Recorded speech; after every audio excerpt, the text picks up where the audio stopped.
Ronda Veritas Report. Benepisyo ng mga pensioners tiniyak ng pamunuan ng SSS sa pagdiriwang ng ika-68 anibersaryo ng kagawaran. Balitang tinutukan ni Nolan Ariola. Maraming salamat mga kapanalig. Nagbigay ng pahayag si Social Security System President CEO Officer Robert Joseph Montes de Claro kaugnay sa pagdiriwang ng ika-68 anibersaryo ng Social Security System kung saan tinalakay ang mga may kinalaman sa mga miyembro nito. Automatikong ipagkakalob ng SSS ang 10% increase sa retirement at disability pension para sa mga pensioners nationwide. Epektibo ngayong Setyembre 2025, diretsyo na nilang ibibigay sa account ng mga pensioners ang benepisyo kaya't hindi na sila maabala pa para magtungo sa alinmang SSS branches. Ayon kay Declaro, nasa halos 4 na milyon ang mga pensioners nationwide.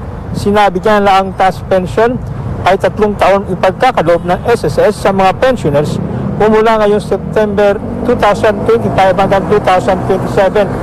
Layon niya ng programa na kilalanin ang naging contribution ng mga pensioners sa SSS.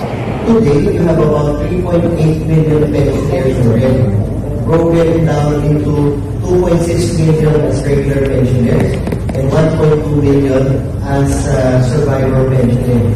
So, yung wala akong crunch to. So, isang malaking programa po to. This is first of its kind na 3-year pension reform program. So, yung mga pensioners ko ng makikinabang ng 2026, makikinabang din po sila ng 2025, makikinabang din po sila 2026, 2027, together with the new pensioners. Yan ang tinig ni President at CEO Declaro.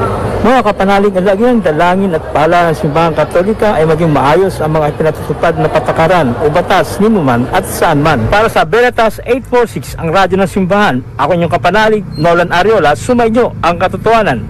Ronda Veritas Report. Celebrating 56 years of Catholic Broadcasting. This Jubilee Year 2025, Pilgrims of Hope. From Mega Manila, Philippines to the World Wide Web. Veritas 846 Kapanali.